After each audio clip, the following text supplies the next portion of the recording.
अस्सलाम वालेकुम नाजरीन, आप देख रहे हैं 4TV खबरनामा। आइए पहले चलते हैं सुर्खियों की तरफ। तब्दीली मजहब के खिलाफ कानून साजी में मरकज को जल्दी नहीं, उत्तर प्रदेश वाक़े के लिए रियासती हुकूमत जिम्मेदार, वेंकैया नायडू का इल्जाम। मिशन काकतिया के तहत झीलों को कारकर्द बनाने के लिए टेंडर्स की एक हफ्ते में तलबी, नलगुंडा में वजीर आब्बासी का दौरा। सरकारी दवाखानों में रिश्वत का आम चलन, कॉरपोरेट तर्ज पर तरक्की देने से पहले इस लानत को खत्म करने की जरूरत।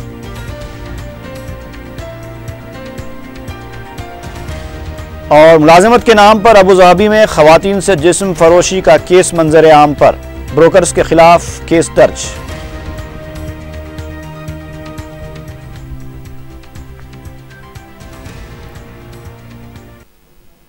और अब तफसील।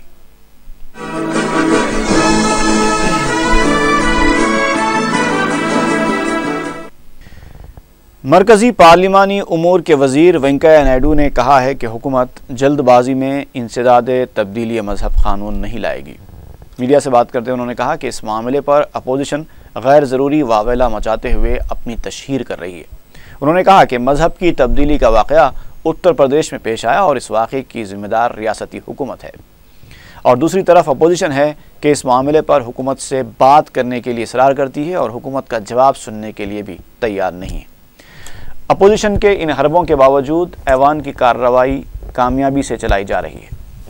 उन्होंने एक सवाल पर कहा कि अगर घर वापसी का नारा गलत है तो मजहब तब्दील करना भी गलत है। उन्होंने कहा कि रियासती हुकूमत के ताल्लुकात मरकज़ से बेहतर होने पर ही तरक्याती कामों में तेज़ी पैदा होगी। उन्होंने कहा कि मरकज़ रियासतों की तरक्की के लिए संजीदा है। ఇప్పటికే ప్రధాని విదేశ పర్యటనలో కొన్ని చర్చించాం, మిగతా వాటిని రేపు నోటీస్ ఇచ్చింది. ప్రధాని విదేశ ప్రకటన పైన సుష్మా స్వరాజ్ గారు ప్రకటన చేయబోతున్నారు. అలాగే ఇప్పుడు మత మార్పిడుల విషయంలో వచ్చినట్టు యొక్క ప్రస్తావన అది చూడండి.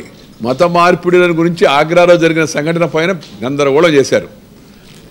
ఆగ్రా ఉత్తరప్రదేశ్లో ఉంది. ఉత్తరప్రదేశ్ సమాజ్వాదీ పార్టీ పరిపాలనలో ఉంది. సమాజ్వాదీ పార్టీ కాంగ్రెస్ పార్టీ మిత్రపక్షంగా ఉంది. ఆ సమాజ్వాదీ నాయకుడు ఏంటంటే ములాయం సింగ్ గారు లేచి, ఏంది గొడవ అంతా, ఎందుకు చేస్తున్నారు మీరంతా, మా రాష్ట్రం సుఖంగా ఉంది, అదేం గొడవ లేదు, మీరు ఎందుకు గొడవ చేస్తున్నారు అడిగాడు ఆయన. అందరికీ ఆశ్చర్యంగా, నాకు కూడా ఆశ్చర్యంగా। वज़ीर आला के चंद्रशेखर राव पीर के दिन एक बार फिर ज़िले रंगारेड्डी के राचाकोंडा गुट्टा का फ़िज़ाई दौरा करेंगे। उनके हमरा वज़ीर ट्रांसपोर्ट महेंद्र रेड्डी, वज़ीर तालीम जगदीश्वर रेड्डी के अलावा चीफ सेक्रेटरी राजीव शर्मा होंगे। वाज़ेह है कि इससे पहले किए गए फ़िज़ाई सर्वे के बाद वज़ीर आला ने 11 एकड़ पर फिल्म सिटी कायम करने का ऐलान किया था। इसके अलावा फार्मा सिटी और दीगर इंडस्ट्रीज़ के क़याम के सिलसिले में अराज़ी का सर्वे किया जाएगा। रियासती काबीना में तोसी के ऐलान के साथ ही TRS के पार्टी कायदीन में नाराज़गियों का सिलसिला शुरू हो चुका है। दूसरी तरफ सेक्रेटेरिएट में चीफ सेक्रेटरी नए वज़रा को चेंबर्स अलॉट करने के सिलसिले में ओहदेदारों को हिदायतें जारी कर रहे हैं। तेलंगाना तहरीक में सरगर्म हिस्सा लेने वाले और KCR के कट्टर हामियों ने इंतखाबात के वक्त तहरीक के मुखालिफिन को टिकट देने की मुखालफत नहीं की, लेकिन वजारती ओहदा देने के मामले में उनको नज़रअंदाज कर देने पर इन कायदीन में बरहमी पाई जाती है।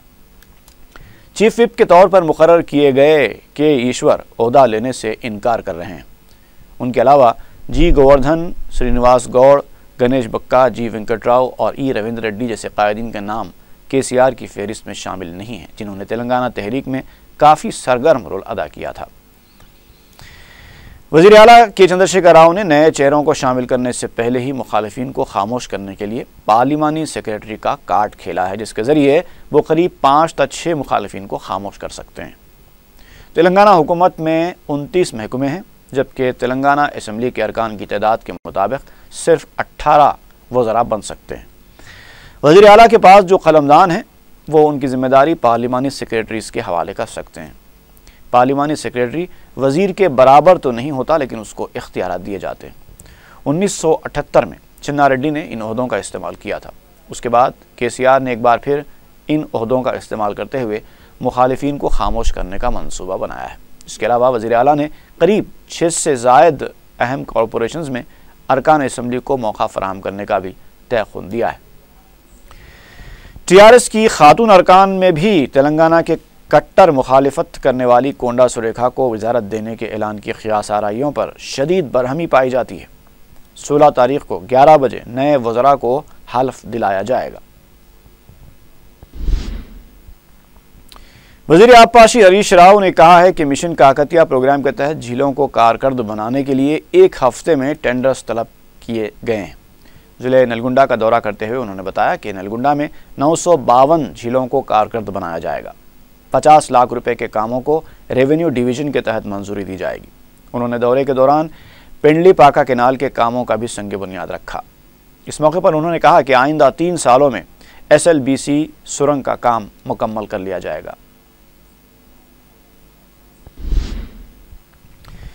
नायब वज़ीर आला और वज़ीर सेहत टी राजैया ने फिर कहा है कि सरकारी हॉस्पिटल्स को कारपोरेट की तर्ज पर तरक्की दी जाएगी।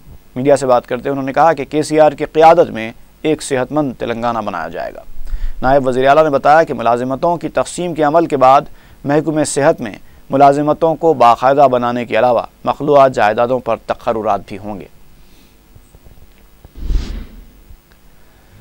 सरोजनी दवाखाने वाक़े मेहदीपट्टनम में दर्जे चहारुम के मुलाजिमीन खिदमात अंजाम देने के लिए रिश्वत तलब कर रहे हैं। 4TV के नुमाइंदे ने इस सिलसिले में बाज़ मुलाजिमीन को रकम लेते हुए रंगे हाथों अपने कैमरे में कैद किया है। बज़ाहिर ये एक सरकारी दवाखाना है, लेकिन जो खिदमात मरीज़ों को मुफ्त पहुँचाना है उसे वार्ड बॉयज़, डाया, साफ़ सफाई करने वाले अमले के अलावा चौकीदारों को दवाखाने में शरीक मरीज़ों को तोशा देने के लिए भी रकम अदा करनी पड़ती है। सरोजनी हॉस्पिटल एक सरकारी दवाखाना है जहां ज़्यादातर गरीब तबका इलाज के लिए आता है, लेकिन दवाखाने में रिश्वत के चलन से गरीब तबके को माली बोझ बर्दाश्त करना पड़ता है। दवाखाने का इंतज़ामिया इस सिलसिले में कोई सख्त इक़दामात में दिलचस्पी नहीं रखता, जिसकी वजह से रकम अदा किए बगैर दर्जे चहारुम के मुलाजिमीन से कोई काम लेना या खिदमत की तवक्को रखना नामुमकिन सा हो गया है। यही हाल दूसरे दवाखानों का भी है। एक तरफ तो रियासती हुकूमत सरकारी दवाखानों को कॉरपोरेट दवाखानों की तर्ज पर तरक्की देना चाहती है, तो दूसरी तरफ सरकारी दवाखानों का इंतज़ामिया लापरवाही से काम ले रहा है और उन पर किसी की नज़र नहीं।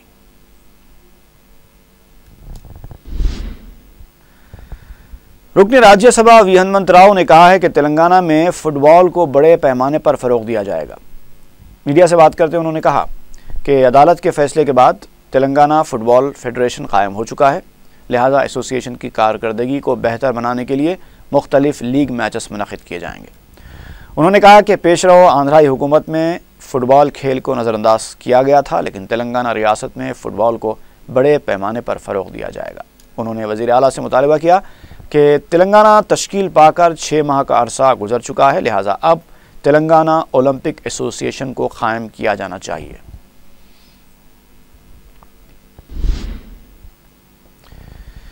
मरकज़ी वज़ीर बंडारू दत्तात्रेय ने कहा है कि हैदराबाद की तरक्की के लिए मरकज़ से इमदाद हासिल की जाएगी।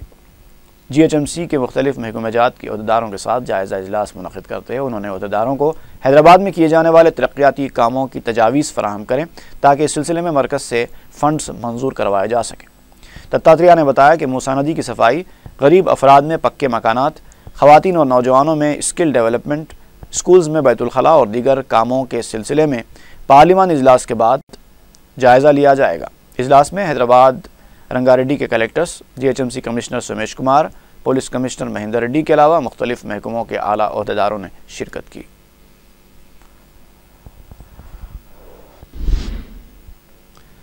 शहर में कारोबार करने वाले जौहरियों के एक वफ्द ने दारुस्सलाम पहुंचकर मजलिसी कायदीन से मुलाकात की और पुलिस जुल्म के खिलाफ शिकायत की। ताजरीन का इल्ज़ाम है कि east zone task force police बाज़ ताजरीन को कारोबार बंद करने पर मजबूर कर रही है और टास्क फोर्स की इस हरासानी के बाद एक ताजिर ने खुदकुशी भी कर ली है। सोना चांदी का कारोबार करने वालों की तंजीमों के नुमाइंदों पर मुश्तमिल वफ्द ने दारुस्सलाम में मजलिस के मोतमद उमूमी और रुकन असम्बली चारमीनार सैयद अहमद पाशा कादरी से मुलाकात की। इस मौके पर अरकान असम्बली मुमताज़ अहमद खान और अहमद बलाला भी मौजूद थे। ज्वेलर्स एसोसिएशन ने इस मसले पर वज़ीर आला को भी एक याददाश्त हवाले की है और उनसे दरख्वास्त की है कि वो तहक़ीक़ात करवाते हुए पुलिस हरासानियों को बंद करवाए। हम सभी सोने चांदी के जवाहरात के पूरे व्यापारियों ने, ज्वेलर्स एंड पूरे ऑल एसोसिएशन ने ये पुलिस जुल्म के खिलाफ हमने ये मुहिम चालू की है कि ये जो पुलिस जुल्म हो रहा है इसे बंद करना चाहिए। इससे व्यापारियों को और सभी को काफ़ी नुकसान और दिक्कतों का सामना करना पड़ रहा है। फॉल्स रिकवरी हो रही है, पुलिस जिसकी मर्जी में है उसको उठा के ले जा रही है। ये पुलिस की सख्त जाती चल रही है व्यापारियों पे। व्यापारी नहीं है, हम लोग चोर बन गए हैं उनकी नज़र में और हमारी कोई सुनवाई नहीं हो रही है। इसीलिए हमने शनिवार और इतवार बंद कॉल किया था और सोमवार को हम सीपी साहब से मिलेंगे। जब तक हमारा बंद कॉल जारी रहेगा, अगर हमारा कोई उसमें रिजल्ट नहीं निकलता है तो हम आगे भी बंद कॉल कंटिन्यू करेंगे। हम दारुसलाम में आके हमने अपना मेमोरेंडम दिया है, तो हमें आश्वासन मिला है कि है ना, कल कमिश्नर साहब से इस विषय में बात करके हमारे मसले को सुलझाया जाएगा। दारुसलाम में ईद मिलादुन्नबी सल्लल्लाहु अलैहि वसल्लम के मौके पर मुनक़्क़िद होने वाले 2 रोज़ा जश्न रहमतुल आलमीन के सिलसिले में एक मुशावरती इजलास मुनक़्क़िद हुआ। इजलास में अरकान मुक़न्नना अहमद पाशा क़ादरी, अहमद बलाला, अमीनुल हसन जाफरी और जाफ़र हुसैन मेराज के अलावा साबिक़ मेयर मोहम्मद माजिद हुसैन, साबिक़ अरकान बलदिया और दीगर मुताल्लिक़ अफ़राद ने शिरकत की। इजलास में जलसे रहमतुल आलमीन और नातिया मुशायरे के इंतज़ामात के ताल्लुक़ से तफ़सीली तबादले ख़याल किया गया।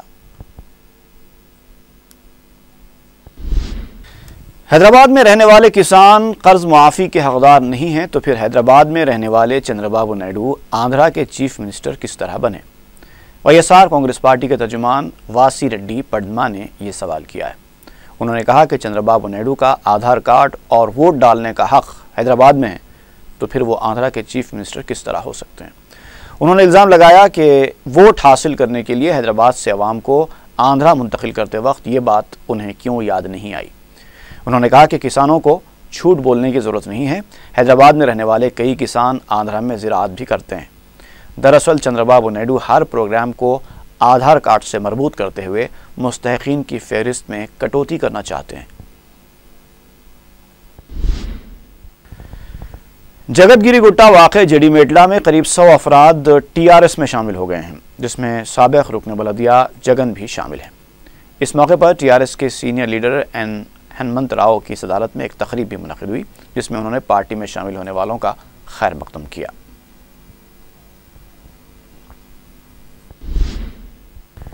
बॉक्सिंग के कौमी मुकाबलों में हिस्सा लेने वाले खिलाड़ी मोहम्मद मोहसिन ने दारुसलाम पहुंचकर मजलिस के जनरल सेक्रेटरी और रुकन असम्बली अहमद पाशा क़ादरी से मुलाकात की। अहमद पाशा क़ादरी ने मोहम्मद मोहसिन की सताइश करते हुए उनकी हौसला अफजाई की। उन्होंने मोहसिन को मशवरा दिया कि वो बॉक्सिंग के बैनुल अक़वामी मुकाबलों में भी हिस्सा लेने की तैयारी करें। मोहसिन ने गुज़िश्ता 4 सालों के दौरान बॉक्सिंग के कई मुकाबलों में हिस्सा लेकर मुख्तलिफ अवार्ड्स हासिल किए।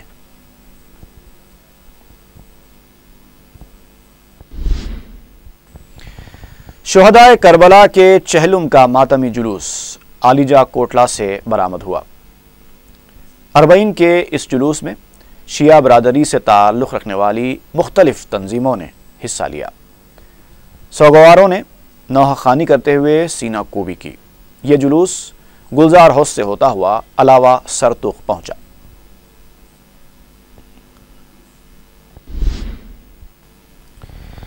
आसरा स्कीम के तहत चंद्रानगुट्टा डिवीज़न में बेवाओं, माजूरीन और मुअम्मर अफराद में वज़ाइफ की तकसीम अमल में आई।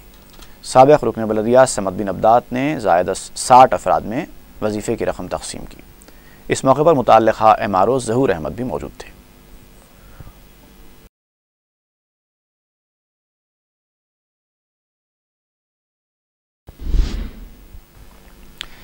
मुत्तहदा अरब इमारात के दारुल हुकूमत अबू धाबी में 2 ख़वातीन को मुलाजिमत पर रवाना करके उनसे जिस्म फरोशी करवाने का एक केस मंजर आम पर आया है।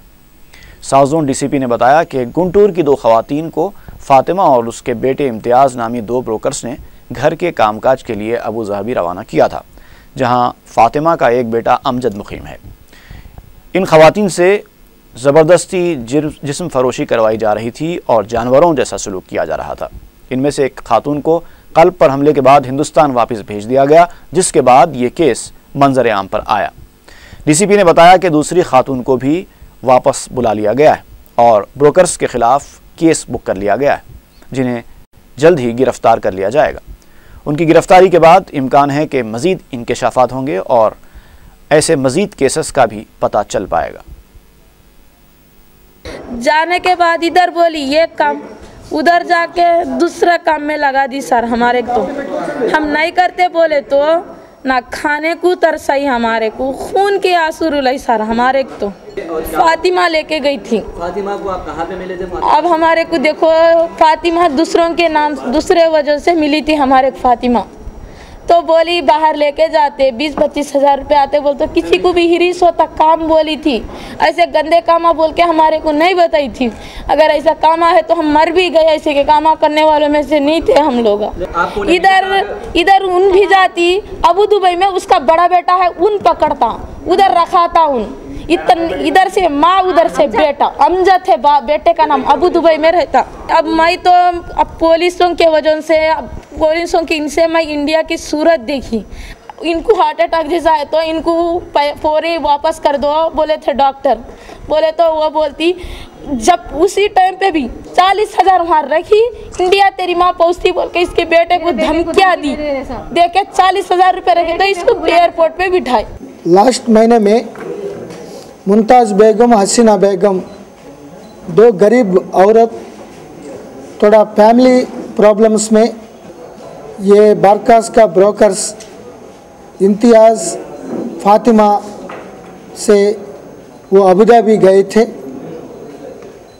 लेकिन ये मेड सर्वेंट का ड्यूटीज़ मानने के बाद वहाँ गए थे। लेकिन ओके जाने के बाद ये पूरा कॉन्ट्ररी था। वहाँ ये पूरा ये बाथरूम टॉयलेट्स हाथ से धोना और गंदी गंदी काम करना, ये पूरा कन्फाइनमेंट करके, निर्बंध करके वो बाहर नहीं देखना चाहिए था। इस मामला में पुलिस स्टेशन को इंफॉर्मेशन चंद्रायन गुट्टा इंस्पेक्टर राघवेंद्र का मिल गया। उनका डायरेक्शन पे पहले ये मुमताज़ थोड़ा हार्ट इश्यूज़ में वापस आए थे। ये मुमताज़ बेगम का स्टेटमेंट लेने के बाद इंस्पेक्टर थोड़ा एक्टिव एक्शन करने के लिए थोड़ा यहाँ ब्रोकर्स जो आदमी ये दोनों औरत को भेज दिया गया, उन लोगों को पकड़ के पूरा प्रेशर डाल के रेस्क्यू करने के लिए ये हसीना बेगम को यहाँ लाने के लिए पूरा प्रेशर डाल दिया। सो इसके मामले में उन लोगों का स्टेटमेंट से ये फातिमा और इम्तियाज़ के ऊपर 420 एक्सटॉर्शन और रेलेवेंट सेक्शन डाल के एफआईआर बुक कर दिया गया। और आखिर में सुर्खियां एक बार फिर। तब्दीली मजहब के खिलाफ कानून साजी में मरकज को जल्दी नहीं, उत्तर प्रदेश वाक़े के लिए रियासती हुकूमत जिम्मेदार, वेंकैया नायडू का इल्जाम। मिशन काकतिया के तहत झीलों को कारकर्द बनाने के लिए टेंडर्स की एक हफ्ते में तलबी, नलगुंडा में वजीर आबपाशी का दौरा। सरकारी दवाखानों में रिश्वत का आम चलन, कॉरपोरेट टर्स पर तरक्की देने से पहले इस लानत को खत्म करने की जरूरत।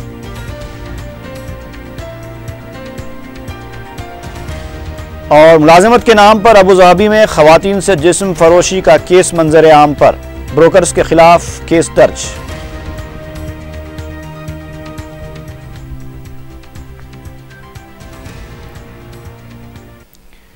इसी के साथ ही खबरनामा खत्म हुआ। फी अमानिल्लाह।